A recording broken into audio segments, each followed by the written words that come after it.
अस्सलामुअलैकुम दोस्तों, कीअं आहियो तव्हां? उम्मीद आहे सभु ख़ैरियत सां हूंदा ऐं ख़ुशि हूंदा। दोस्तों, ड्रामा सीरियल ज़हर ज़िंदगीअ जे ईंदड़ नए एपिसोड में छा गुलाम ऐं वारिस ओठे जे वर चढ़ी वेंदा? छा ओठो गुलाम ऐं वारिस खे पकड़ण में कामयाब वेंदो? छा हिन ॿिन्हिनि मां हिकिड़ो मरंदो?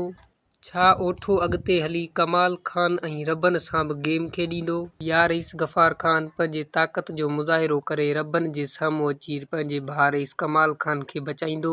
हैबत सां ओठो छा हशर कंदो? इहो सभु कुझु असां तव्हांखे अॼु जे हिन नंढड़े वीडियो में ॿुधाइण वारा आहियूं। उन करे हिन वीडियो खे आख़िर ताईं ॾिसिजो ऐं पसंदि अचे त लाइक करणु न विसारींदा। ऐं चैनल ते नवां आहियो त अहिड़े क़िस्म जा वधीक वीडियोज़ ॾिसण लाइ असांजे चैनल MJ ऑफिशियल खे सब्सक्राइब करे बेल आइकन जे बटन खे ऑल ते सेट करे छॾींदा। दोस्तों, हिकिड़ी ॻाल्हि तव्हांखे साफ़ ॿुधाईंदा हलूं त रबन कॾहिं बि कमाल खान खे आज़ादु करण जे लाइ राज़ी कोन थींदो। तव्हां कल्ह वारी क़िस्त में बि ॾिठो हो त रबन रईस गफ़ार खान खे ठुप जवाबु ॾेई छॾियो आहे, पर रईस गफ़ार खान पंहिंजे भाउ जे मोहबत में विकुड़जी वियो आहे। हालांकि हुनखे ख़बर बि आहे त मुंहिंजो भाउ ज़ालिम आहे, ॾोही आहे।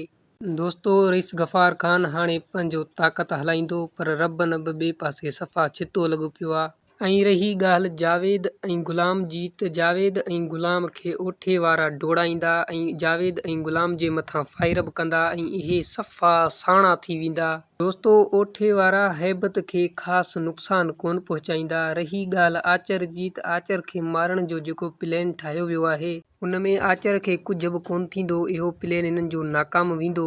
दोस्तों, इहो सभु कुझु तव्हांखे ईंदड़ क़िस्त 275 में ॾिसण वटां मिलंदो। दोस्तों, अॼु जो इहो नंढिड़ो वीडियो उम्मीद आहे तव्हांखे पसंदि आयो हूंदो। पसंदि आहे त वीडियो खे लाइक ज़रूरु कंदा। मिलंदासीं तमामु जल्द हिकु नए वीडियो में। तेसिताईं माशाअल्लाह।